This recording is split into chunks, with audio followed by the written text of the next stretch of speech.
Mesdames, Messieurs, bonsoir et bienvenue à tous à la une de ce journal Médiation suisse dans la résolution de la crise anglophone. Au Cameroun, la Confédération helvétique jette l'éponge pour, dit-elle, les leaders séparatistes d'un bout de la table des négociations pour un retour à la paix dans les régions du nord-ouest et du sud-ouest. C'est du moins la raison brandie par la Suisse pour justifier son retrait de cette médiation. On fait le point au cœur de ce journal. Le sort de l'UPC repose désormais entre les mains du Conseil constitutionnel. L'audience relative au contentieux préélectoral est en cours du côté de Yaoundé et statue sur les recours introduits par cette formation politique sur une vingtaine de recours dans le cadre législatif, dont rejetés sur les 55 introduits auprès de l'instance. Voilà pour le sommaire.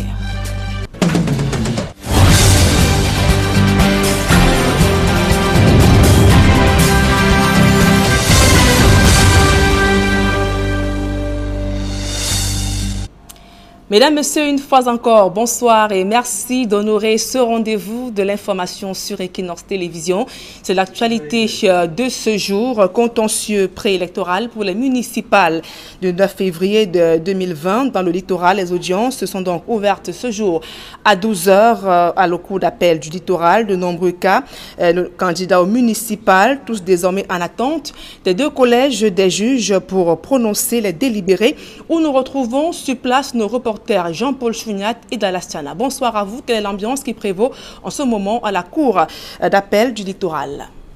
Bonsoir Nadine Yambou, nous sommes en direct de la cour d'appel du littoral où siège le tribunal administratif depuis 12 h pour l'examination des dossiers des candidatures des différents partis politiques engagés dans les élections municipales du 9 février 2020. Évidemment, jusqu'à cette heure très avancée de la nuit, vous vous rendez bien compte que c'est encore du beau monde qui est dans l'enceinte de cette juridiction. Les avocats des différents candidats des partis politiques qui sont passés devant le juge ont donc présenté un certain nombre d'arguments. C'est comme le cas de la liste de UMS dans la localité de Loum, où le maître Charles Tchungang a exposé un problème de vice de forme. Écoutez, il s'agissait de la candidature du parti UMS à Loum, où avec les tracasseries administratives que tous les partis politiques ont connues au moment d'obtenir leur liste, ils n'ont pas pu obtenir ni l'attestation de non-redevance, ni le certificat de caution. Bon, après consultation, nous avons suggéré de déposer l'argent dans n'importe quelle caisse de l'État, puisque la caisse de l'État est unique. Ils ont fait cette démarche à Yaoundé, ils ont déposé la caisse, on leur a remis le récépissé. Et ils ont déposé les pièces complémentaires à la direction générale de l'ECAM, destinataire du dossier de déclaration de candidature qu'ils avaient fait à Loum. Il se trouve que le représentant de l'ECAM à Loum considère qu'il est le seul habilité à recevoir les candidatures, que dès lors qu'il a clôturé la candidature en disant que c'est incomplet, le conseil électoral doit le suivre parce qu'il a le monopole à la réception des dossiers. Nous expliquons que la direction générale de l'ECAM, au terme de l'article 26 du code électoral, est seule habilitée à recevoir les déclarations des candidatures, que ce soit déposé à son antenne ou directement à la direction générale, et que c'est elle qui transmet au conseil électoral. Que dès lors, s'agissant du même organisme, on ne saurait faire une distinction entre la direction générale de l'ECAM et ses démembrements. Que le fait d'avoir déposé partiellement le dossier, n'est-ce pas, à l'antenne communale et totalement complémentaire à la direction générale, ça couvre dès lors qu'on les dépose dans les délais légaux. Et c'est ce que nous avons plaidé. Et nous sommes contents que, de ce point de vue-là, le procureur général nous ait suivis en indiquant qu'effectivement, on saurait faire une distinction entre le démembrement et l'organisme chargé de recevoir. Nous sommes toujours en attente. Nous sommes là depuis ce matin et je crois que le deuxième collège de juges va prendre en main le dossier tout à l'heure. Notre liste, celle de l'Alliance républicaine, on nous a porté plainte en annulation de notre liste au motif que le jeune conseiller Benoun Simon aurait une double identité. Et bien entendu, vous comprenez que ce jeune garçon qui a un parcours éloquent est bel et bien camerounais et n'a pas de double identité. Nous comprenons très bien le jeu et la manœuvre parce que l'adversaire en face veut absolument prendre sa revanche sur tapis vert, ne veut pas aller compétir face au peuple. Ce qui est une entrave grave à la démocratie. Si nos lois, textes et règlements permettent à des politiciens sans scrupules et sans foi, de trouver des subterfuges pour disqualifier leurs adversaires politiques, alors on ouvre la voie aux contestations, aux revendications. Si au finish, ils n'ont pas gain de cause, évidemment, seront disqualifiés pour la compétition électorale du 9 février prochain concernant plus évidemment les municipales. Depuis la Cour d'appel du littoral où siège le tribunal administratif examinant les dossiers des candidatures pour les municipales de 2020, Dallas Tchana et Jean-Paul Chouniat. Et toujours dans ce chapitre, signalons que plus d'une vingtaine de recours ont été donc rejetés devant le Conseil constitutionnel du côté de Yaoundé. Selon les membres de l'Auguste Chambre, les requérants n'ont pas qualité pour saisir la haute juridiction sur les 55 affaires inscrites au rôle de l'audience au Conseil constitutionnel. Donc plus d'une trentaine de dossiers ont été liquidés. Donc il faut également préciser qu'en ce moment, déroule le passage de l'UPC dont la liste donc avait été recalés chez les avocats qui sont donc mobilisés et les débats se poursuivent du côté de Yaoundé. Et donc pour faire le point sur ces audiences relatives au contentieux préélectoral en vue des municipales et législatives, nous recevons sur ce plateau Nana Paul Sabin qui suit de près cette actualité. Bonsoir et merci d'être venu. Bonsoir Nadine, il faut dire que c'est Equinox qui suit particulièrement cette affaire. On a une équipe déployée à Douala, on l'a vu tout à l'heure avec Jean-Paul Chouniat. On a une autre équipe déployée au Conseil constitutionnel à Yaoundé, au palais de congrès pour suivre particulièrement cette affaire. Mais le cas le plus marquant, justement, les points qui retiennent effectivement, l'attention. il y a ce cas Herbin-Com, qui finalement, parce qu'à 17 ans, n'a pas encore le verdict, mais quelques minutes après, c'est tombé. Finalement, le Conseil constitutionnel a déclaré qu'il est inéligible pour double nationalité. Et puis, attention, ce n'est pas la liste Herbin-Com qui est totalement rejetée. On a demandé qu'il soit simplement remplacé. Maintenant, il y a les questions, on se pose des questions. Est-ce que ce n'est pas la mort politique de Herbin-Com quand on sait que c'est la plus haute cour qui déclare, qui confirme sa double nationalité, puisque pendant longtemps, ça fait débat. Certains ont estimé que ce n'est pas lieu d'être, que c'est un faux débat. Aujourd'hui, c'est confirmé par la justice du Cameroun. Et vous savez très bien que certains estiment que même sa place au sein du comité central de RDPC est compromise. Ce sont les débats que soulève déjà ce verdict qui est tombé ce soir pour le cas Herbin-Com. Donc Herbin-Com ne sera pas candidat dans le Vori S pendant les législatives. Et on a demandé qu'il soit remplacé dans sa liste simplement. Donc il faut préciser que ce n'est pas toute la liste qui a été rejetée pour le cas Herbin-Com. Il y a également, pour rester dans le cas du Conseil constitutionnel, le RDPC, le parti au pouvoir, dont la liste dans le nord-ouest, précisément la circonscription de Bayo, qui a été rejetée. C'est une requête du SDF qui aboutit donc à ce rejet, simplement parce qu'on estime que la liste ne respecte pas le critère JAR. Donc, et dans cette circonscription, finalement, le SDF et le UDP qui seront en compétition pour les élections législatives. Il faut préciser qu'il y a deux élections, il y a les municipales et puis les législatives. Pour rester également au niveau de la Cour constitutionnelle du côté de Yaoundé, il y avait également cette affaire RDPC contre RDPC, permettez que je le dise, donc honorable Kamdoum RDPC qui a déposé une requête contre Célestin Ketchanga. Finalement, le Conseil constitutionnel a rejeté cette requête parce qu'on estime que M. Honorable Kamdoum n'a pas qualité et cette requête est de nature prématurée. Il faudra donc le préciser. Et bon, pour ce qui concerne les tribunaux administratifs, pour aller un peu plus rapidement, au niveau de Bafan, pour faire court, dans la région de l'Ouest, sur 8 requêtes reçues, 8 recours déposés à Bafoussam, chef de la région de l'Ouest, il y a eu 5 rejets, 2 disqualifications, mais l'information qu'il faut également noter là-bas, c'est que la liste UMS a été réhabilitée à Bakou. Quand on parle des régions, c'est au niveau des élections municipales.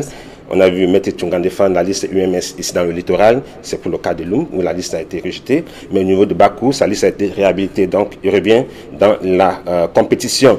Si vous permettez, puisqu'on a noté un peu en vague, si on repart au niveau de la Cour constitutionnelle, la liste de Cabral Libi, il veut dire le parti PCRN a été réhabilité dans le Vori Ouest, dans le Vori S. Dans le Vori S, c'est la décision de la Cour constitutionnelle. Cette liste avait été recalée et il y a une requête qui a été déposée. Finalement, la liste est validée ou alors le verdict, c'est que cette liste doit être remise en compétition. On sait également que ici dans le littoral, c'est encore en cours. Cette requête de monsieur Malapa, Lengue Malapa, qui est maire, qui a déposé une requête contre deux camarades, en fait, deux militants du RDPC, parce que eux, c'est une intention du RDPC, mais M. Malapa estime que ces militants, 2 semaines avant la convocation du corps électoral, avaient déjà basculé, ou alors sa transformation politique a été devenu militant du SDF. Et c'est après convocation du corps électoral, ces deux militants qu'on présente comme ceux du SDF, que M. Malanga présente comme ceux du SDF, sont revenus dans le RDPC. Donc actuellement, il a déposé une requête contre le RDPC, le SDF et puis ELECAM. On attend ce maître Charles Tungan qui défend donc Lengue Malapa dans ce dossier. Et voilà donc ce qu'on peut dire pour l'instant. Vous l'avez noté qu'il y a le cas UPC qui est très attendu, mais Guizogo est au Conseil constitutionnel. Certainement qu'on aura le verdict de toutes ces affaires ce soir. Vous avez dit qu'il y a 55 recours au Conseil constitutionnel. Et cet après-midi, il est encore au niveau d'une trentaine, dont la nuit sera longue de ce côté-là, tout comme la nuit sera longue au niveau des tribunaux administratifs. Merci Nana Paul Savin. Vous allez continuer à suivre de près ces différentes audiences au niveau du Conseil constitutionnel et même dans les tribunaux administratifs à travers le pays. Merci d'être venu. Merci, bon journal. Dans la suite de ce journal, dont la recherche des solutions aux conflits armés qui secouent les régions du nord-ouest et du sud-ouest, la médiation suisse jette l'éponge suite au refus des séparatistes exilés à l'étranger de prendre part à la table des négociations. L'information a été rendue publique dans le journal confidentiel La Lettre du Continent. La synthèse de ce document dans ce reportage de Jean-Paul Chouniat.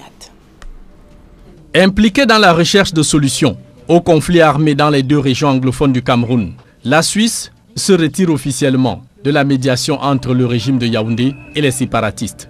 Ainsi l'annonce le journal La Lettre du Continent.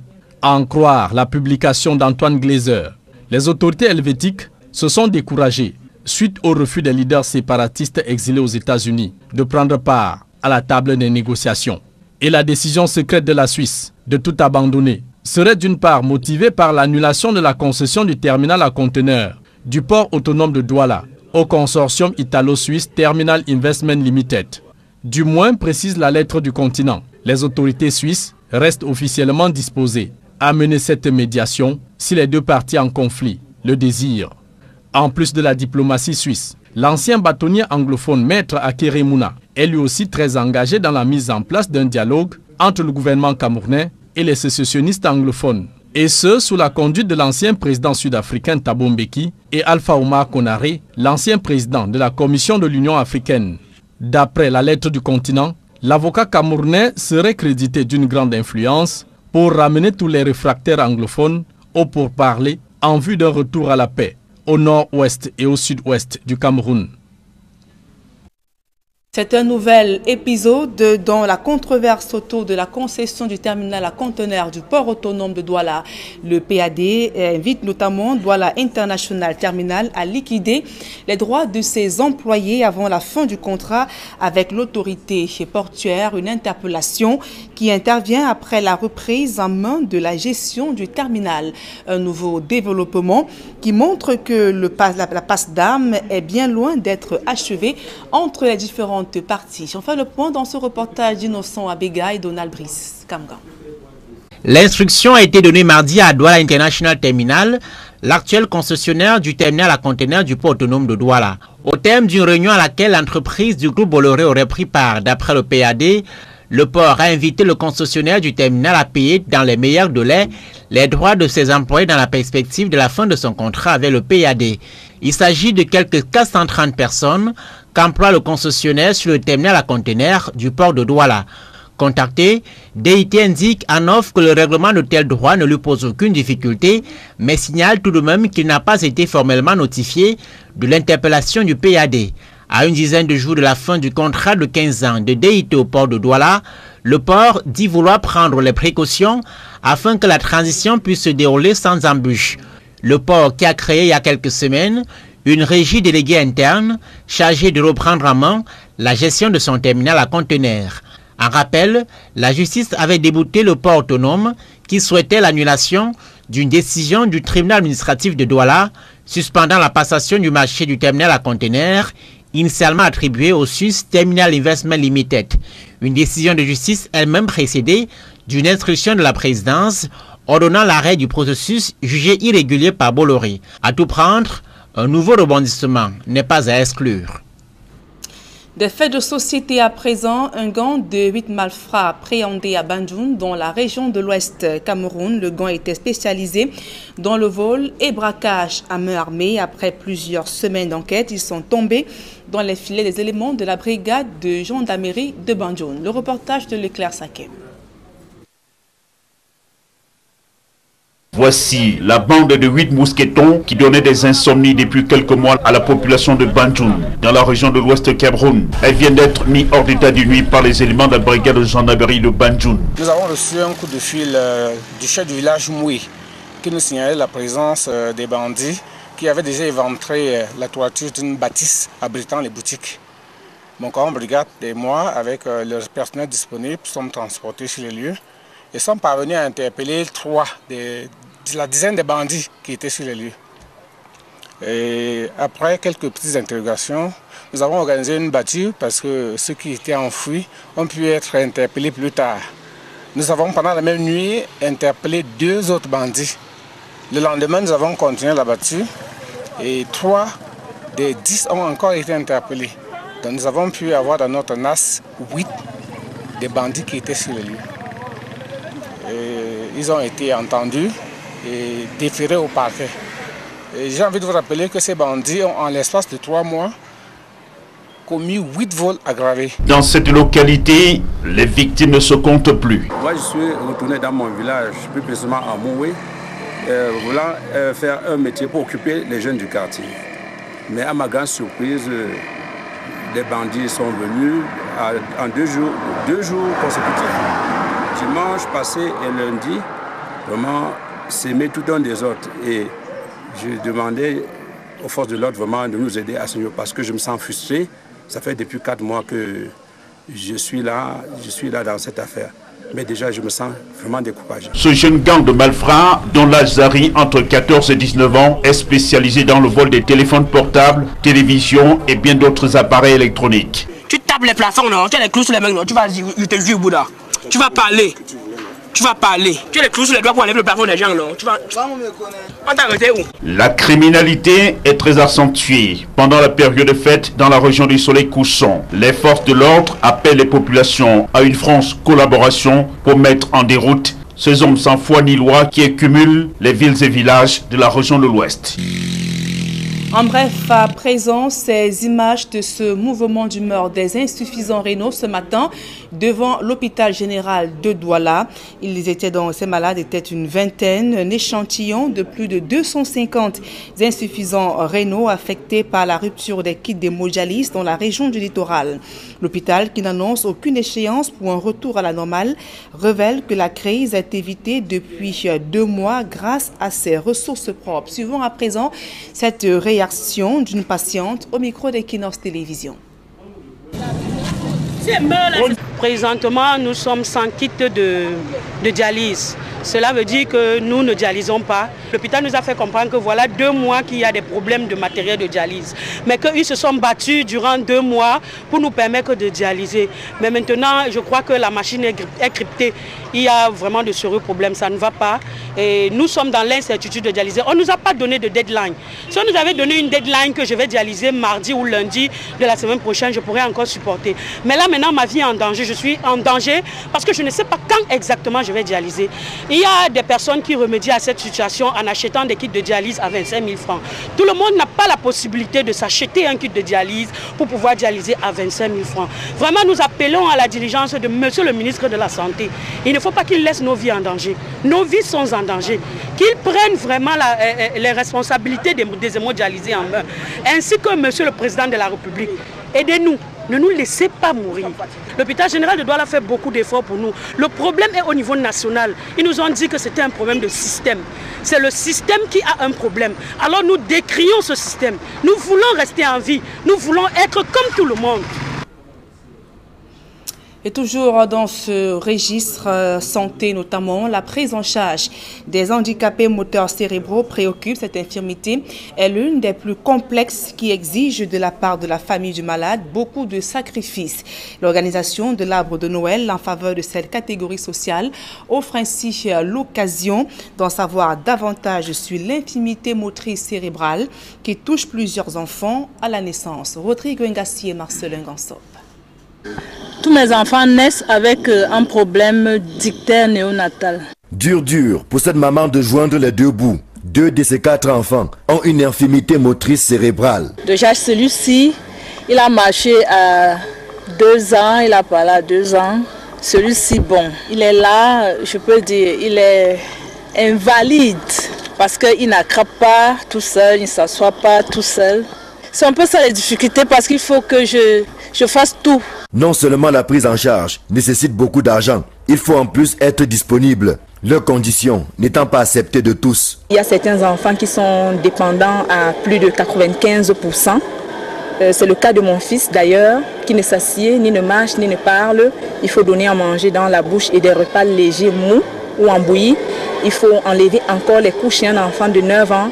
Et l'éducation aussi, ce n'est pas évident. Ce sont des enfants qui très régulièrement font des crises convulsives et il faut retourner à l'hôpital, recommencer le processus de prescription des gros examens, électroencéphalogramme, scanner et continuer les médicaments que d'ailleurs ils prennent à vie, presque à vie je vais dire. Il s'agit pourtant des enfants à part entière qui n'ont pas demandé à naître ainsi. Ils ont donc besoin du même encadrement et des mêmes attentions que ceux dits normaux. Sensibles à leur cause, l'association de soutien aux enfants infirmes moteurs cérébraux se bat tant bien que mal pour offrir un peu de sourire à ces derniers. Je me suis rendu compte que la majorité des parents qui ont ce cas ne savent même pas de quoi il s'agit.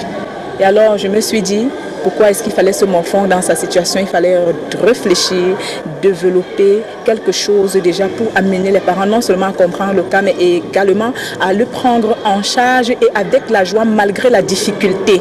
Malgré leur handicap, ces enfants sont capables de beaucoup de choses, comme ici où ils exécutent aisément l'hymne national. Les enfants qu'on dit qu'ils ne parlent pas, mais ils se retrouvent en train de chanter, en train de danser. Et j'ai remarqué une chose, c'est qu'ils suivent le rythme. J'ai été étonnée de cela, parce que moi je les croyais vraiment déséquilibrés au point où ils ne pouvaient même pas faire grand chose. Mais je vous assure, ils ont fait tout ce qu'on voulait voir, on a vu. Le handicap, quel qu'il soit, n'est pas facile à vivre. Avoir un enfant infirme moteur cérébral est encore plus compliqué. Cette catégorie sociale a besoin du soutien de tous. Un tremblement de terre de faible magnitude enregistré dans la région du Sud. Les services du gouverneur et certains services déconcentrés à Ebolova ont été affectés. Le gouverneur du Sud, Félix Nguele, a fait une sortie pour rassurer les populations et appeler au calme. Il rassure que les équipes compétentes sont sur le terrain.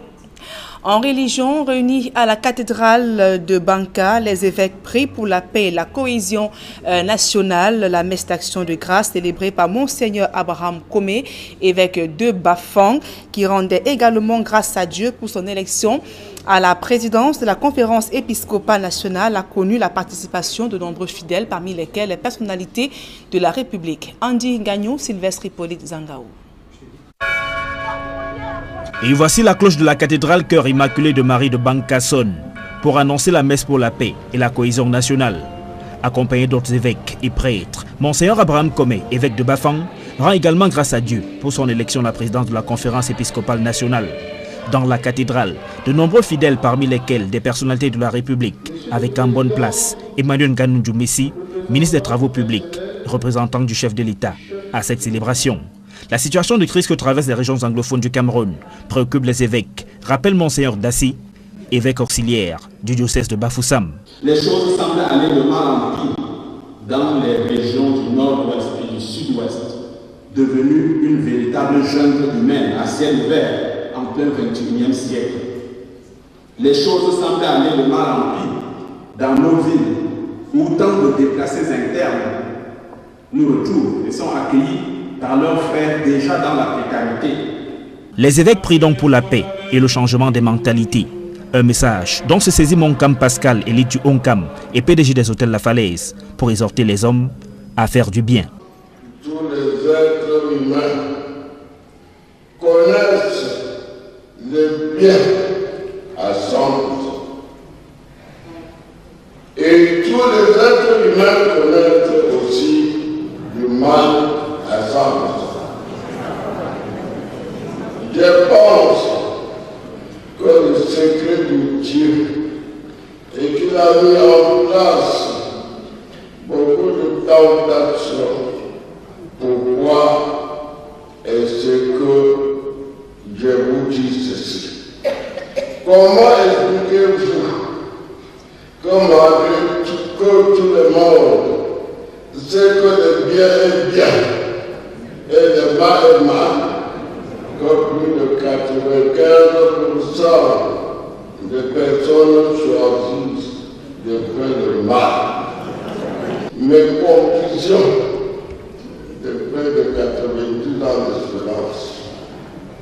Je suis arrivé au niveau où je suis aujourd'hui parce que j'ai toujours su que le bien est bien. Et je choisis de ne faire que du bien.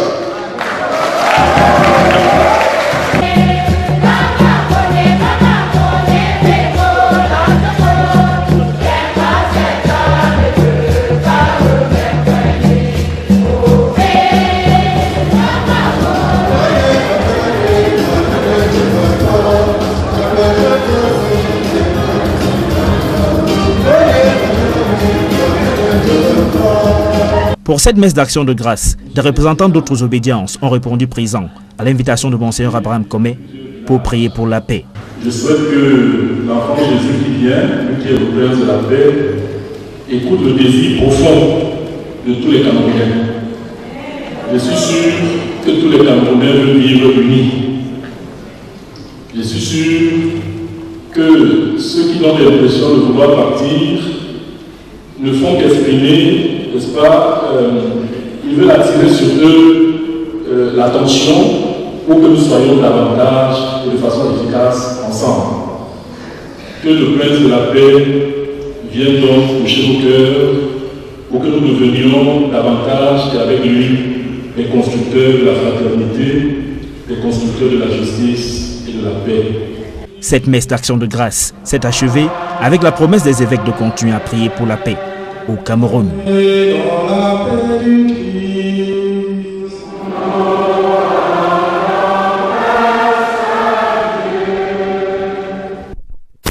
L'actualité à l'international à présent, évoquant cette procédure de destitution du président Donald Trump. La commission des affaires judiciaires de la Chambre des représentants américaine valide les charges retenues contre lui. Il s'agit notamment de l'abus de pouvoir et d'obstruction au Congrès américain. Georges Mitterrand, Julien Berthe-Bissaï. La procédure de destitution de Donald Trump est désormais en marche. Le Congrès américain vient d'adopter à la majorité de 230 représentants favorables contre 197. Le 45e président des États-Unis est accusé d'abus de pouvoir pour avoir fait pression sur les dirigeants ukrainiens afin d'obtenir des informations sur ses adversaires politiques. La prochaine étape, le Sénat américain. La destitution de Donald Trump pourrait ne pas passer, le Sénat étant constitué en majorité des républicains. Nul doute que ces parlementaires bloqueraient l'impeachment de Donald Trump, troisième président des États-Unis à être menacé de destitution du poste de président de la République après Andrew Johnson et Bill Clinton. Dans le système américain, l'impeachment, c'est une procédure du droit anglo-saxon permettant au pouvoir législatif de mettre en accusation un membre du gouvernement. Cette accusation constitue ainsi la première étape pouvant mener à la destitution du mis en cause.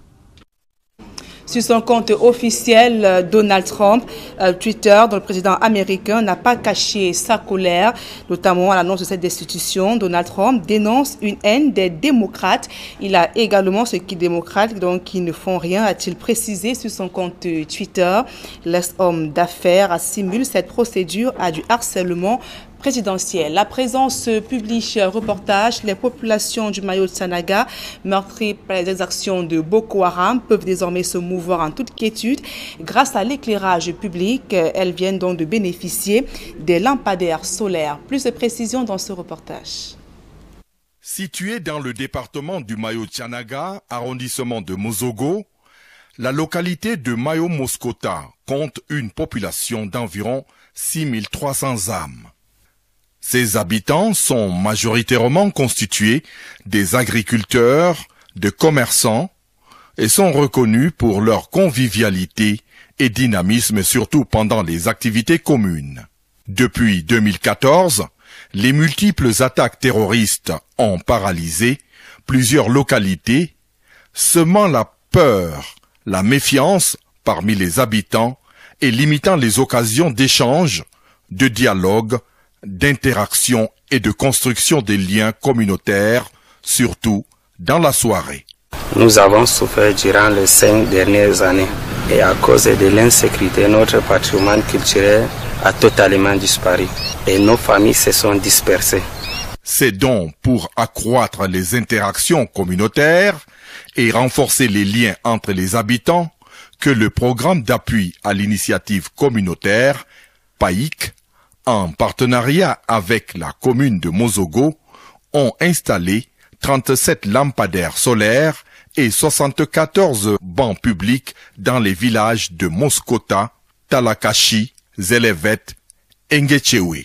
Des installations qui ont redonné de la vie et de l'espoir aux populations. Nous sommes fiers de prendre place sur ces bancs publics. Nos enfants aussi pourront tranquillement apprendre leur leçon. À la tombée de la nuit, la ville de Moskota est bien éclairée par des lampadaires solaires. Une innovation très attendue par ces jeunes femmes, hommes et enfants qui désormais veilleront en longueur de nuit comme par le passé. Une assurance qui permettra aux populations de renouer avec une vie normale. Nous sommes contents, nous sommes fiers même du lampadaire parce qu'il éclaire le village, il nous donne le privilège de veiller jusqu'à l'aube. Aujourd'hui, je suis très joyeux pour vous exprimer les remerciements des populations de mon canton, de la ville de Moskota qui a bénéficié des lampadaires. La ville de Moskota est aujourd'hui bien éclairée et c'est en profit des élèves. Des comités de gestion ont été créés autour de chaque lampadaire pour veiller au bon usage du matériel, coordonner des activités telles que la charge des téléphones par des prises solaires et travailler en étroite collaboration avec la mairie pour assurer la durabilité de ces équipements qui font la fierté du Mayo-Moskota.